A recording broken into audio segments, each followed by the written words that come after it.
Challenge South Africa project is a 9-month programme which ends in a 10-day trip to South Africa in Cape Town. We work on our leadership skills and team building skills. And we get to know more about the culture in South Africa and what we're going to be doing out there. We plan what we're going to be doing in the schools, and it just sets us up for when we are out there. We go over there and see what it's like and how they live. I don't think anything can really set you up for what you actually see when you're out there. It's easy seeing it on a video, but when you actually get out here and you see everything yourself, it is a completely different experience. It's actually surreal to see some of the things that we saw. Today was our first visit to Manenberg High School. When we first arrived, we got an amazing welcome. As you're walking in, they're just cheering and clapping and everything, and you're like, oh my goodness, what should I do? For me, I feel so famous. We then met all the students in assembly and returned the favour by singing a song for them and thanking them for the warm welcome that we received.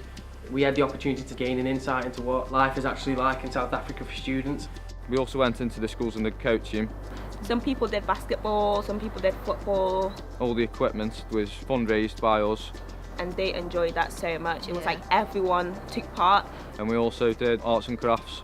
We made bracelets, we made masks, we made instruments. All the kids had glitter on their faces. They got the instruments, they just started singing and dancing making music and out of it, everything. and it was so good. Oh, it was good. We went to the nurseries as well, so we actually had a chance to play with the children. Given them the conditions that they have, it was really nice to see everyone positive, really happy, smiley faces, and it seemed like one big family.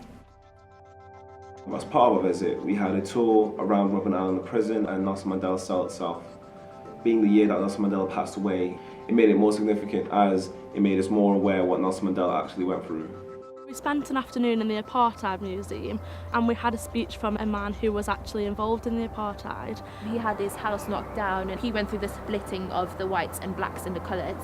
He started breaking down because of it, even talking to us about it. That's how emotional it was for him. More of a jaw-dropping experience to think this only happened 27 years ago and it was allowed.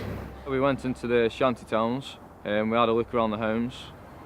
And that was hard hitting because like, someone was obviously living there. We hadn't got any fresh water or anything.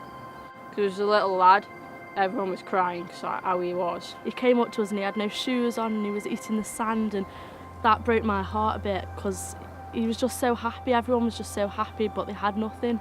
It's a great feeling to give something back to people that had nothing. Like when we went to the soup kitchens, we'd actually raised some money from doing a bagpack to give out food parcels.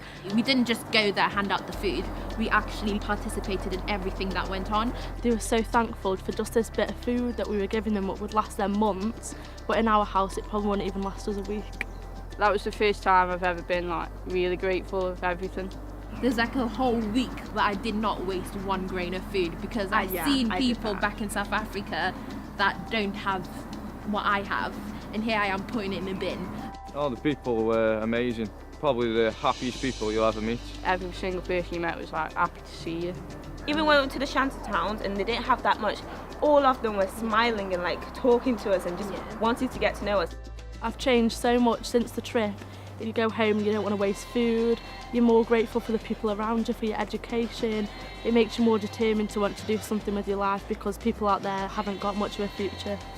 When I came back home, the first thing I literally did was cry because I want to go back there again and help. Everyone in the group wanted to go back, that's the thing. We should be creating more opportunities like this to go out and see this, so more people can bring this opportunity back. It's the best thing I've ever done, the best thing I probably will ever do. It changed my life completely.